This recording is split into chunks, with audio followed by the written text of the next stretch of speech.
I feel like at some point I need no introduction, but I appreciate Graham's introduction. So I am looking at a different camera, so if you put anything in the chat, I will not be able to see it right now. Just so you're aware of my own setup here. So when Graham invited me to speak on this Sunday, I looked back at the email and it was January 22nd. And there was a whole lot that we had no idea about. According to the records, there was one case of COVID-19 in the United States. A total of 571 people infected in China, and only 17 had died. We were still gathering in groups, in person. We had just had a senior luncheon that Graham had hosted. I attended events all over town. We sung hymns and songs during worship. I'd written something in the March newsletter about how we were just considering COVID-19, but it was very cursory. It was, you know, this might be coming up. We should be aware of it. Around this time, I was just wrapping up my Zoom interviews with congregations I hoped to serve as settled minister. How many of you had even been on Zoom yet by then? Probably very few of you. On January 22nd, dear members and emeritus members of our congregation were still alive. Earl Naring, Ruth Scott, Carlene Howison, and Joe Spradlin. George Floyd was still working as a security guard. He would soon be laid off because of the restaurants closing in Minneapolis. He had yet to contract COVID-19, which he would later recover from. We didn't yet know anything about shelter in place or safer at home. None of us had thought about social distancing. On January 22nd, there were still 11 candidates in the Democratic presidential field. The Senate trial of the impeachment of President Trump had begun in the previous week. You were a few days away, or the board was a few days away from submitting the application for developmental ministry to our denomination. We had not yet even heard of Reverend Shelley Page, who will begin as your developmental minister. Now, the official blurb for my presentation is summing up my thoughts about the last 2 years of interim ministry, my hopes for your developmental ministry, and also my hopes for settled ministry in Framingham, Massachusetts. I don't even know how to begin to sum up 2 years when there has been such turmoil in the last several weeks. March 13th, 2020 feels like a turning point with COVID-19. I remember the board meeting we had a few days before. It seems strange to think that we might be canceling in-person worship. May 24th, 2020 feels like another turning point, which is when George Floyd was murdered by a now ex-police officer. I stepped into the stream of history of your congregation on September 15th, 2018. I attended worship and program that day, or the day after, started meeting folks. Your congregation became our congregation. Now I shift the pronoun back to your congregation. This congregation has always been yours, and I was a part of it for a little while. I am grateful for you allowing me to be a part of it for the time being. This is how ministers serve. We're part of congregations for the time being. A good friend of mine, the Reverend Peter Bulata, who's a Unitarian Universalist minister now serving in Canada, is, I think, one of the best thinkers on the changing nature of religion. I served alongside him when I was an interim director of Lifespan Religious Education. He was the senior minister at First Parish in Lexington, Massachusetts. At that congregation, he preached a sermon that the congregation would call the telephone booth sermon. He reprised some of it in the sermon that he delivered at my ordination. In it, he asked these 3 questions, and I'm going to turn it over to the gallery view for me. He asked these questions, and feel free to raise your hand for these. How many of you remember telephone booths? Raise your hand. Great. Okay. Yeah, most of you, of course. How many of you here used a telephone booth in your lifetime? A few more? Yeah. How many of you used one in the last 7 days? Yeah. Okay. Okay. They were everywhere, Peter would often remind us, at one time. Now there are empty sockets where telephone booths once were. Another question, and I'm going to look back at the gallery view. How many of you here watched a movie at home this past week? Few hands, okay. How many of you rented that film from Blockbuster Video? Yeah, nobody. How many of you here even remember Blockbuster Video? Yeah, most of you, exactly. Blockbuster had a terrific business plan.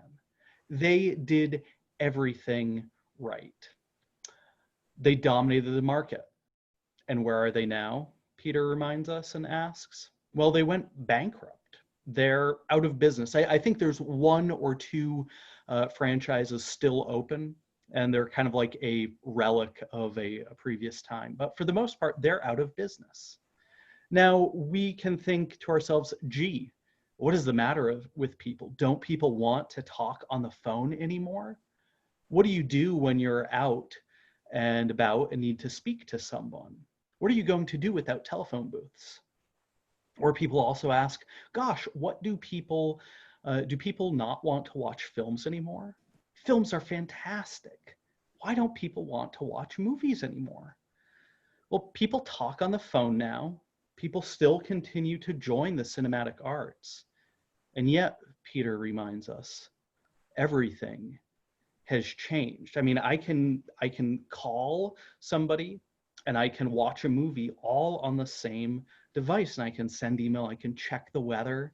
That one device has changed everything with smartphones. Everything has changed in our congregation. It doesn't feel like it, but it has. My time in this congregation, in the grand scheme of things, hasn't been long. 2 years in a contract over your 63 years of existence. I don't pretend that I have changed everything or perhaps even anything, and yet everything has still changed. Communities change by the very nature of the people who make them. Several members have died. Several have moved away or curtailed their participation. You have new members who only know me as their minister. Now, I had no idea starting out in this interim ministry that we'd be meeting only virtually in the last several weeks of my contract. Yeah, increasing how we use technology was a little bit of what I wanted to do. I just never thought it would get to this point. I never thought it would be this drastically.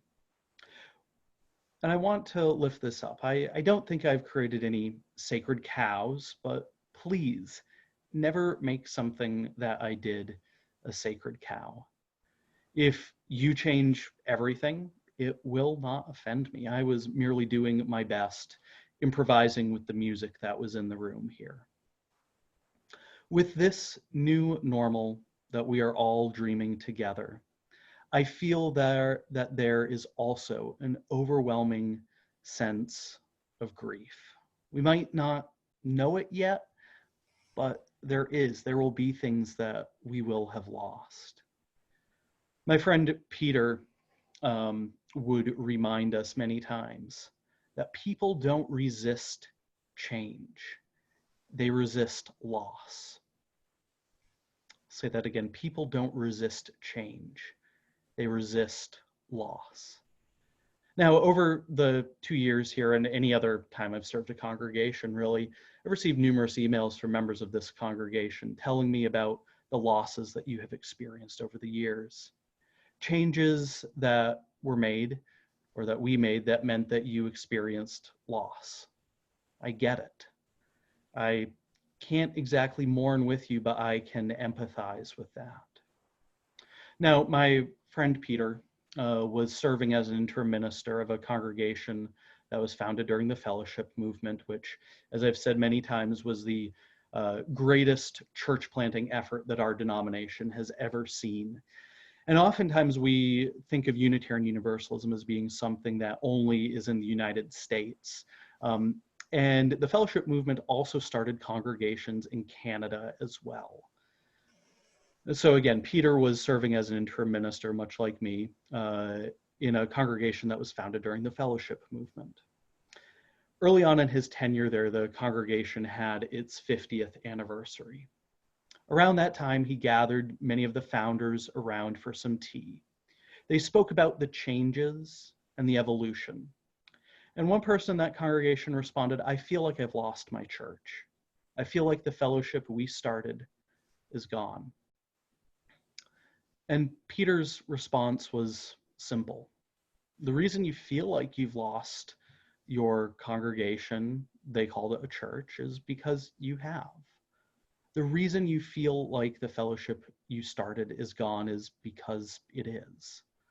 He continued on saying, "We are going to find a way to graciously gift this lovely and lively and vibrant community to the next generation. We're going to have to find a way to graciously leave this gift to those religious liberals who will come after us, who have different mindsets than us, who have different wants and have different social realities from us, who are adding to their influence to ours on the shaping of this community. We can cling to the way that things were," Peter continued on, "the ways of the past, and that can cause us pain for ourselves and for others." I lift up my colleague's words here because I hope that they illustrate that your experiences, your feelings are not unique. They are universally shared by others in other congregations founded during the fellowship movement. This affirmation and universalizing of feelings, for me, it usually helps me cope when I'm feeling big feelings. Believe me, all throughout this this pandemic and sheltering at place, the times that my own anxiety has raised, it's helpful to remember that my own experiences other people have. That's often, I think, what is so challenging about feeling these big feelings is when we feel like we are alone. So I suppose that this work now isn't mine to do at this point. It's your work, and it's your work with Reverend Shelley as your developmental minister. You all must figure out, what will your legacy to the future generations be? You are a deeply committed people who make up this congregation. The world needs religious communities such as ours. We have proven over these last several weeks that it doesn't need to be gathering in a building. I wonder, what will it look like going forward? So my hope for you is this. You use this time of gathering virtually to innovate. You use it to discern a new identity. Newcomers come in and maybe seeking something different than what you're seeking. I encourage you to take this opportunity as a time to innovate. Use this time of gathering virtually to explore your identity. And don't be afraid of some change. As hymn 361 says, "Enter, rejoice, and come in." Over the years, I have seen the place of an organization near and dear to my heart shift in society. That's the Boy Scouts of America. As we continued to open up our membership, it was not inclusive to all. As we continued to open our membership up to more and more people, we seem to continue to lose members. We still aren't growing. We're now in a struggle for survival as the Boy Scout movement. Some folks say that we have lost members because they didn't agree with the membership standard changes around allowing gay and lesbian youth to join, allowing gay and lesbian leaders to join, being welcoming of transgender youth. Perhaps we've lost members over this. But I think it's also because fewer and fewer people are joining fraternal organizations or other civic-minded organizations across the board. We focus on the problem that is right in front of us instead of examining the ecosystem and the environment that we live in. The same is true of the place of our congregations. Many congregations struggle with this. About the folks who are my age, the millennials, some of us like to say that we're spiritual but not religious, that we find a sense of the divine in the sunsets and in the sunrises. We have meditation apps that help guide us through meditation. We like to read books. We're people who are like me, are spiritual, but we find no need to gather as a religious community. This is troubling to us, and the folks who get paid a little bit more money than I to think about the place of religion in society fret. Is it because we're not doing social media well? Is it because we're not sharing our message well? We think about these small technical fixes rather than the big adaptive challenges that we need to make in order to continue to serve communities that need us and continue to serve people. And I will say that I don't have answers on any of this. I think that folks of my age still need religious community. They still need folks to help with meaning making. I can't tell you the number of people over the years who have commented on my Facebook page, who are folks that I might have went to college with or high school with, or met through scouting, who say, you know, I am glad that there are religious leaders out there who share these values, my values. And there are folks who would never think about coming to a congregation such as ours. There is still a place for spirituality in our world because people still experience crises. They still wrestle with questions. They'll still need folks to lead them and to be with them during rites of passage that they experience in their lives. And of course, I'm different because I'm a religious leader. If you were to ask me what we need to do to change, what religion needs to do to change, to be more appealing to folks in my generation, I'm not the best person to help answer that question because I'm committed to the institutional church and the institutional congregation and the institution of faith communities. I have sometimes joked I am spiritual, but there are sometimes I joke I'm religious, not spiritual. I believe in the importance of ritual and religious community, but sometimes that sense of the spiritual I don't quite get, I don't quite embrace. Now, all of this, I wish I could have told you all of this before. But sometimes you need to do some exploring until you realize what you have seen. You need to climb the mountain in order to see the entire path before you. You need to get up on the balcony to watch how folks are dancing on the dance floor. My hopes for you are that you once again embark on your new ministry wisely and well. It will look different because Reverend Shelley is different than I am. She carries different experiences than I do. She will ask questions, answer them, bring curiosity to this new developmental ministry. That's my main hope for you. Bring curiosity and help all of us, all of you, it's no longer us, it's you, create a new sense of identity. In the introduction for this and the blurb for this program, Graham also asked me to share some of my own hopes for my new settled ministry.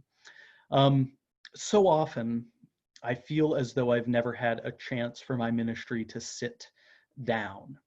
It's always been a contract position, not an open-ended one. So I'm looking forward to that. There is a certain feeling that a long-term ministry has. I'm looking forward to exploring that quite a bit more. Of course, I'm looking forward to serving close to home. Having that home court advantage, I think, is real. The people cheering for you are always a little bit louder, and I think that helps. I got a sense early on when I was interviewing with this congregation that these were my people. Not exactly, because there are a couple of towns in between where I grew up and where the congregation is, and in Massachusetts, it's kind of the endless suburb. There's no unincorporated space.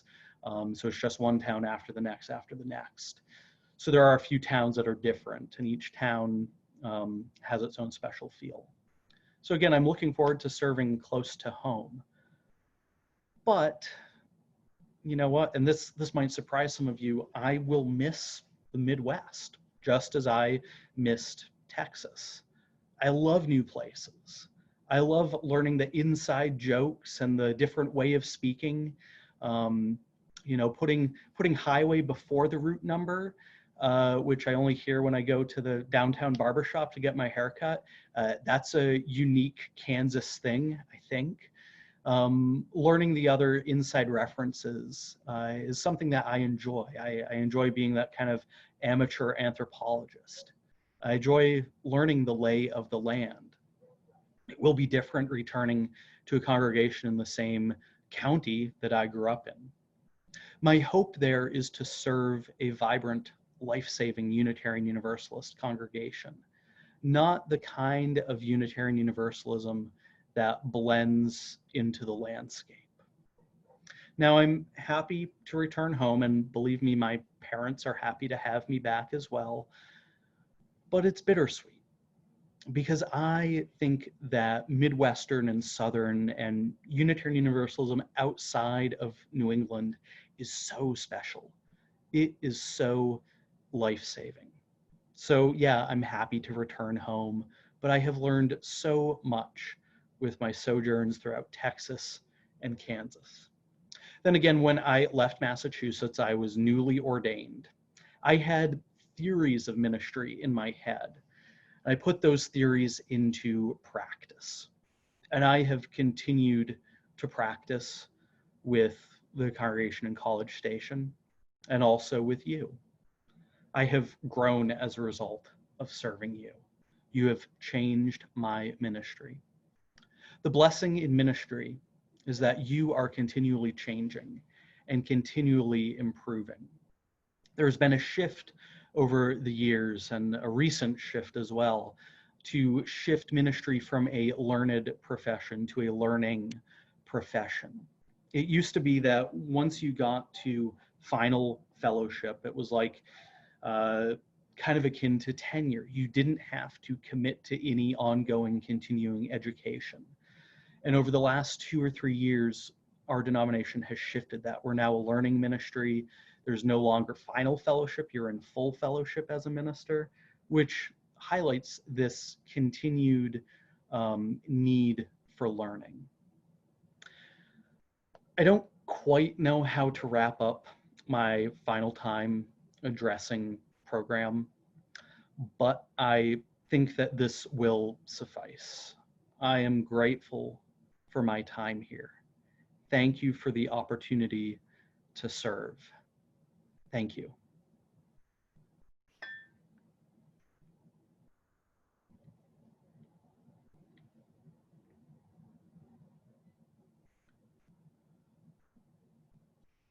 Graham, you're still muted.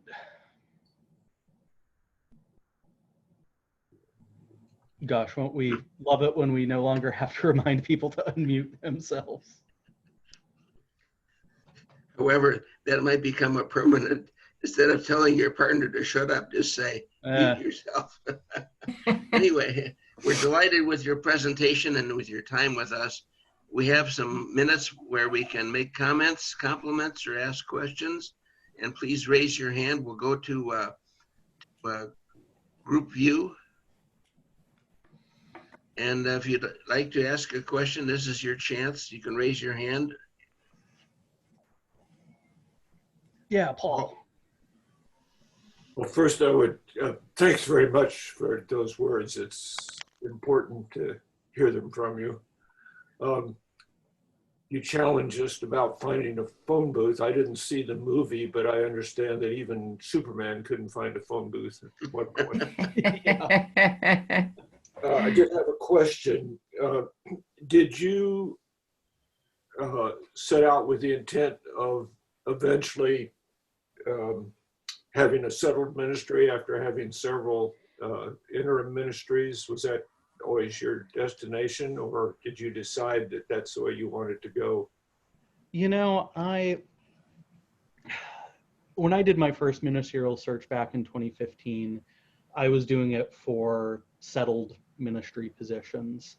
And then at some point, you know, as I think I've said a couple of times, sometimes calling mingles with the need for a paycheck. And early on, I didn't have a successful search for settled ministries. So the congregation in Texas was one that was appealing to me. I never thought that I would serve in Texas for sure, but that was a position that was open, and they liked me and I liked them. So it was never my intent. I wanted to settle down early on, but I am now grateful for all of the opportunities that I've had, because I think it's highlighted the good challenge and the necessity of liberally religious communities outside of our area. So it was never an intent, but I kind of knew that, you know, first ministries are normally 3 to 5 years anyways. So to have a couple of short-term ministries before settling really was helpful. You know, every congregation says they're open to, or a lot of congregations say they're open to new ministers, and then they really aren't. So I'm glad for a little bit more opportunity to grow a little bit before settling down. This, you know, I've done 2 or 3 other searches. This was by and far the most successful one of those searches, just in terms of other opportunities that I had. So while I wanted to settle down, I'm also glad for the many different experiences I've had. Thank you. And Carol, I see your hand raised. Yes, thank you. I've said from the beginning of your ministry that I wished you could stay here. Mm-hmm. You are everything I'd ever want in a ministry. Yeah. I will miss you very much. Thank you. Yeah, it's. May I say something, Aaron? Sure. When after you'd been here about 6 months, I realized that I had kind of taken an offensive stance, and it's like my whole body was very, very rigid and ready to fight. And one of the things that your ministry has helped me do is to kind of relax and appreciate my congregation all over again. And I didn't feel I needed to fight anyone. And I was very, very grateful for the sense of calm that you brought to me. Thank you. Thank you. John? Aaron, what's the outlook for scouting in Framingham? I don't know what the outlook for scouting in Framingham is. I have been involved in so many high-level conversations about the future of scouting, some of which I'm, you know, not really allowed to share publicly. I think every civic-minded organization, one, needs to take a hard look at racism inside of it. You know, even if people are at that level of saying, well, I'm not racist, you know, I don't see color, that's not enough. We need to realize that there is the impact of systemic racism. I know of several scouting troops and units in Framingham. We'll see how we fit in. You know, my girlfriend is also a very committed Scouter as well. So we're going to find some way to get plugged in there. But like many of our civic-minded organizations, they're having a real crisis right now, not just because so much of them depends on face-to-face interaction, but also just because the place of those organizations is changing, and we blame it on so many other things when it's really our entire society is shifting. So I've been involved with some scouting things in that neck of the woods. I mean, that's where I grew up, and it's not part of the same council right now, but there are opportunities to serve there, and we'll see how I get plugged into that. I agree, Brian. Wilderness survival is now the easiest merit badge to get, it seems. We all seem to be living in the wilderness. Barbara Johnson. I'm sad to see you go. And one thing that I really appreciated about your being here, Reverend Aaron, is the fact that you really got involved immediately. Like when Mary Blythe was sick, you were out there to visit her when I called you, like within minutes practically. Yeah. I mean, and you didn't really know her very well. So, and then you hooked up with the Lawrence Interfaith Alliance, and you just got so involved, and it really made a difference. Yeah. I mean, I feel like our congregation was kind of lost when you came here. We were in conflicts and so on, and somehow you pointed us in the right direction, and you helped us move forward. You have a lot of wisdom, so you were able to give us guidance. I don't know where, as young as you are, I don't know where all that wisdom comes from, but it's in there. So I want to thank you so much. Yeah, of course. Yeah, for me, it is, I think if I were to do interim ministry in another congregation, it would look different, but my sense was there needed to be a little bit of stability and trust building early on. And that's, I'm a Boy Scout, so a Scout is trustworthy. And the only way that you build trust is by being trustworthy, by showing up. And it's, I learned, especially serving in Texas, how darn isolating ministry can be. Even though you're serving in a congregation, unless you have a retired minister or a minister of another faith in your congregation, nobody knows exactly, or a preacher's spouse, nobody knows exactly what ministry looks like, or a preacher's kid. I know we have some of those on the line.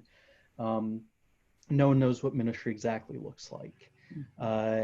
And it's helpful to get plugged into those interfaith groups. For my first year, I was absolutely the newest person at all of those meetings, and I started attending the Lawrence Interfaith Alliance meetings day 3 of my ministry here, simply because those are the folks who know the lay of the land, who know about the town that you're going to be serving in, and who know a little bit more about what ministry is like.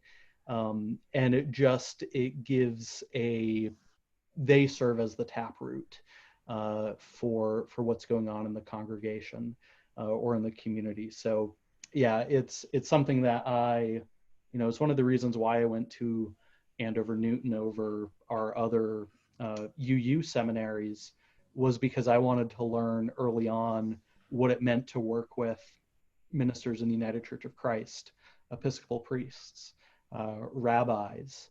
There weren't any imams on campus, but there were some in the area. So interfaith dialogue like that is just part of the language that I speak, and is so crucial, because we're all in this together. Thank you for noticing that. It's good to have folks notice it.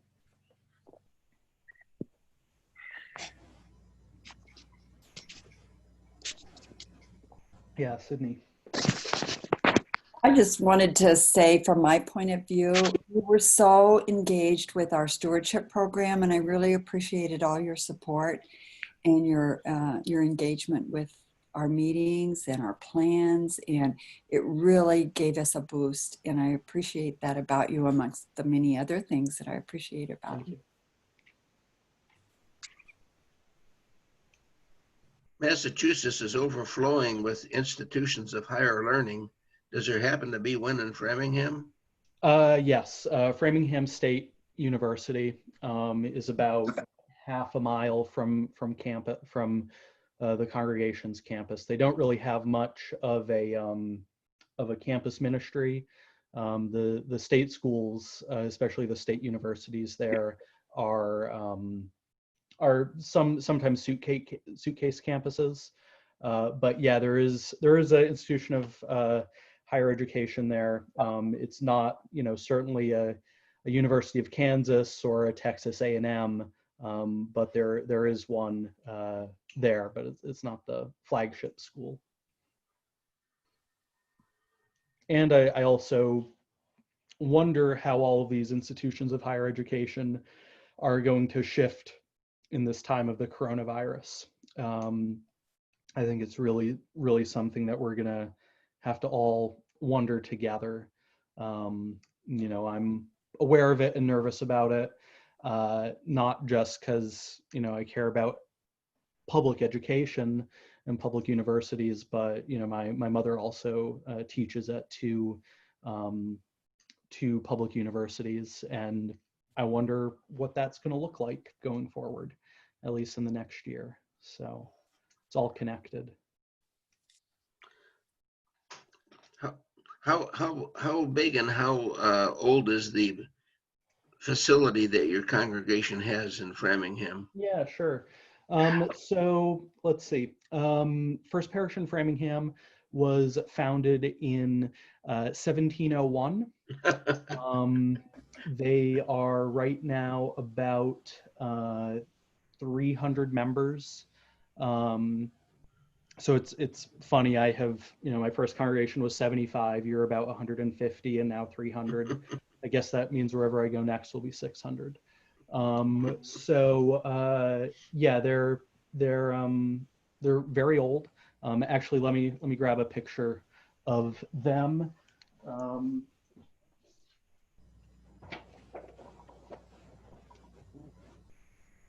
So yeah, this is their congregation's building.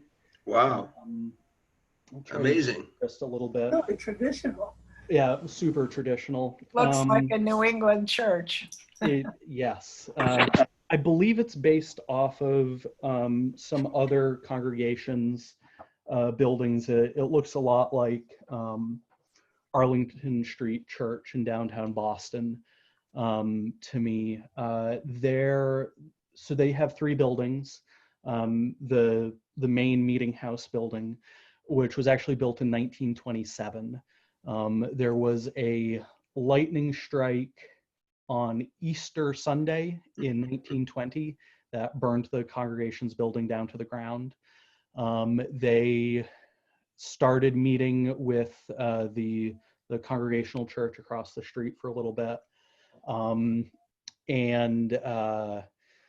So that building is 1927. The inside of it is very, traditional New England, with the wine goblet style pulpit with the sounding board above it, which some of us call the preacher crusher, with a pipe organ that does not work at all at the moment. And so they have that building. They have a parish hall, which is where the offices are, the classrooms are. That was built, I think, in about the 1960s. There was a Universalist church in town as well that they merged with, and my understanding is some of the funds from that congregation's endowment were used to build that parish house. And then they also own another house kind of on the back edge of the property, which is they use mainly for outreach. They offer, outside of COVID-19 times, They have ESL classes there, English as a Second Language classes in that building. They also, with a couple of other congregations, run a free medical clinic. There is a large Portuguese-speaking population of immigrants and also Spanish-speaking immigrants in town, so they have a free medical clinic for those folks. That's also where the archives are. And they also own a whole bunch of kind of land for hiking trails as well that then connects to a cemetery. So it's a much larger campus than I've ever, been used to. But it is right on the town green, and right across the street from them is the Congregational Church, also a Plymouth Congregational Church as well. Seems like that was a big deal for the Congregationalists. Serving a congregation that's been around since 1701 and that has had ministers since 1701 is going to be different. There's also some stuff with the history that we'll need to explore what that means. The first minister of that congregation owned slaves. What is now my responsibility as one of his ancestors in that? So these are all things that we'll have to explore together, and we'll see. But it is interesting being Minister 25 there, and exploring all of that together. So, Paul? I appreciated your comments on the home court advantage, Reverend Aaron. Yeah. Carol and I were privileged to come back to Kansas, and I now live 20 miles from where I grew up, and we really like it here. yeah. It was a real comfort. On another plane entirely, you want to lead us in a chorus of the Boy Scouts marching song? Which one is it? We know the Boy Scouts marching song. I think it's from Timothy Lear, and you can sort of. Oh, okay. Yeah, no. And that is ringing a few bells, but singing doesn't work over Zoom, so I will recuse myself from that. Better left lie. Martha, I see you raising your hand.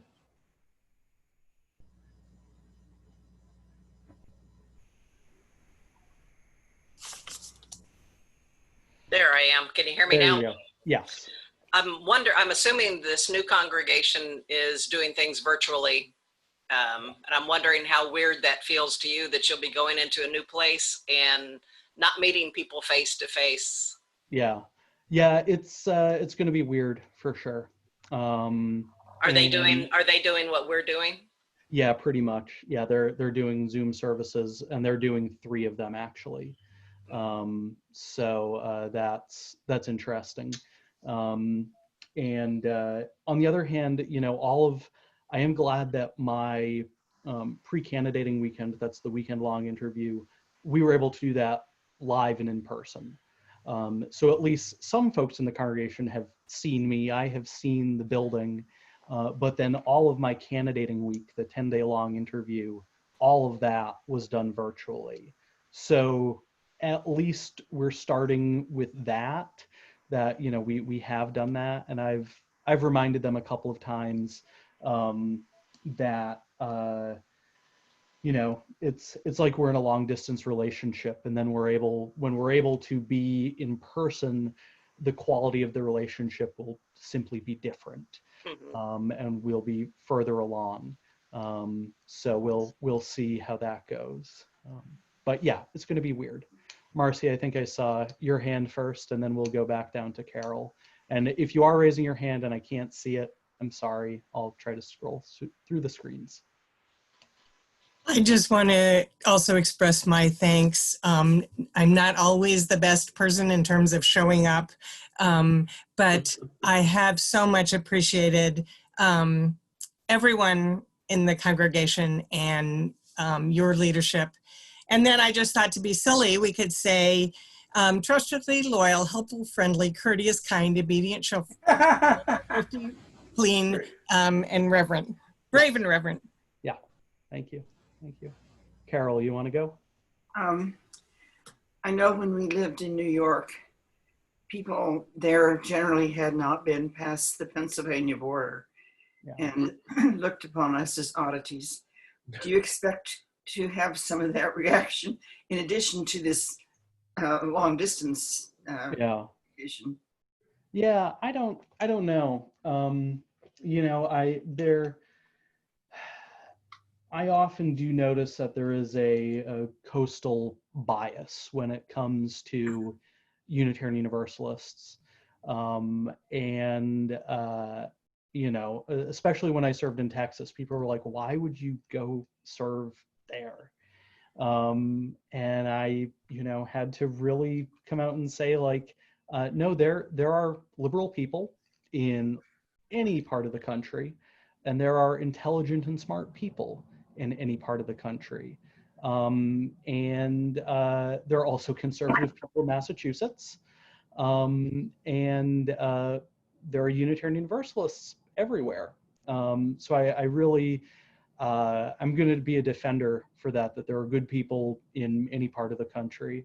And don't y'all forget that. Let's see if there are other hands, or just unmute yourself.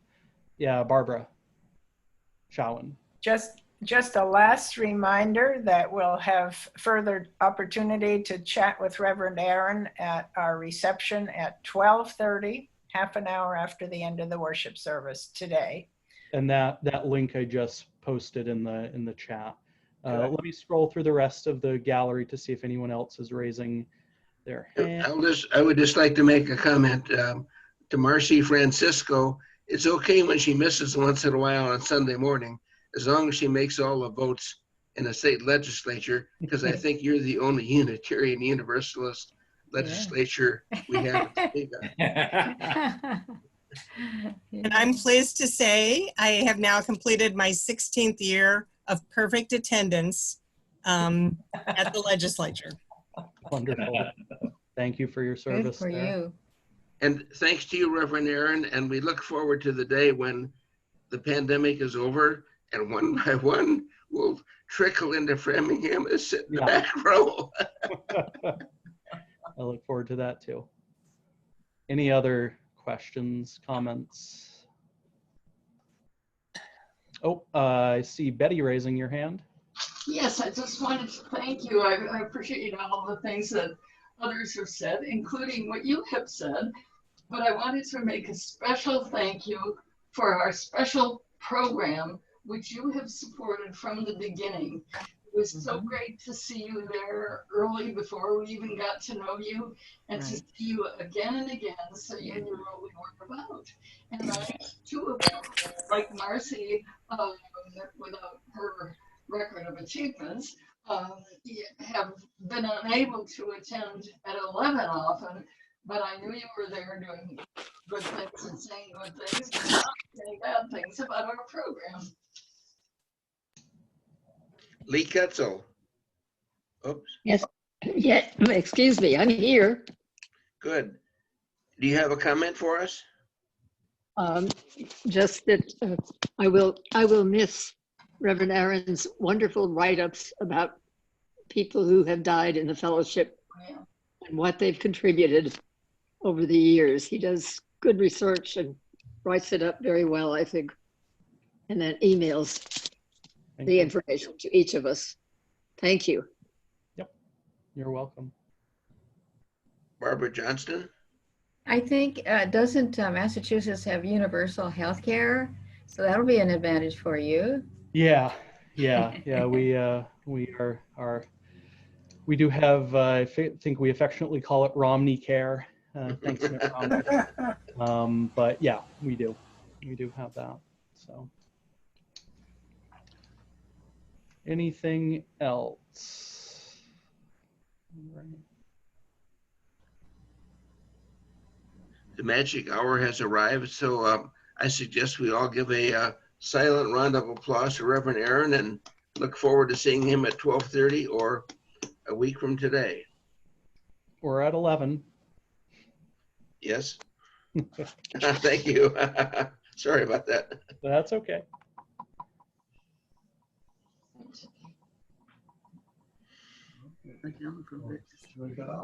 Yeah. Oh, no, leave it on.